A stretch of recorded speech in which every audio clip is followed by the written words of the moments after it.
సహస్ర హత్య కేసులో నిందితుడిని జువైనల్ హోంకు తరలించారు. నిందితుడిని మేడ్చల్ కోర్టులో హాజరుపరచగా సైదాబాద్ జువైనల్ హోంకు తరలించాలని కోర్టు ఆదేశించింది. దీంతో మేడ్చల్ నుంచి సైదాబాద్ జువైనల్ హోంకి నిందితుడిని తరలించారు. అబ్జర్వేషన్ అనంతరం జువైనల్ హోంకు తరలిస్తారు. నిందితుడిని జువైనల్ హోంకి తరలించినట్లుగా మనకి సమాచారం అందుతోంది.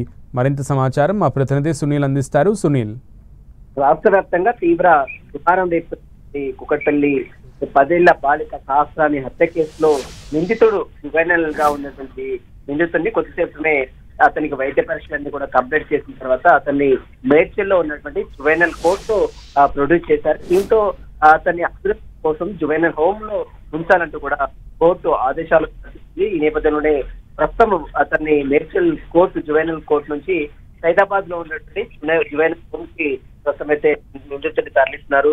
జువైనల్ హోమ్ లో అబ్జర్వేషన్ లో ఉంచుతారు. అతను సత్ప్రవర్తన కలిగితే 18 ఏళ్ల తర్వాత సత్ప్రవర్తన కలిగితే అతన్ని బయటికి విడిచే అవకాశం ఉంది. ఈలోపు తల్లిదండ్రులు ఒకవేళ బెయిల్ పిటిషన్ దాఖలు చేసి దానిపై వాదోపవాదాలు విన్న తర్వాత జువైనల్ కోర్టు ఒక నిర్ణయం కూడా తీసుకునే అవకాశం ఉంది. సంచలనం రేపినటువంటి ఈ యొక్క సహస్రాని హత్య కేసులో ఇప్పటికే మనం చూసాం.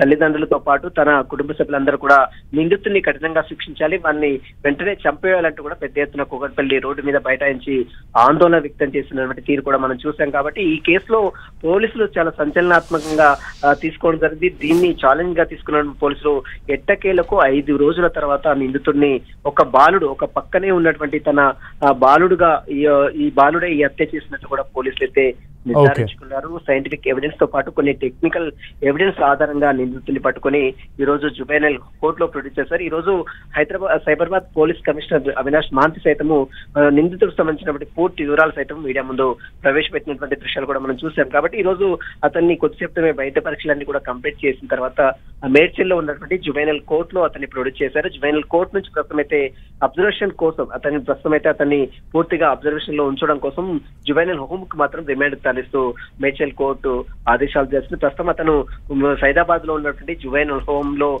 ఉంటాడు, అబ్జర్వేషన్ లో ఉంటాడు.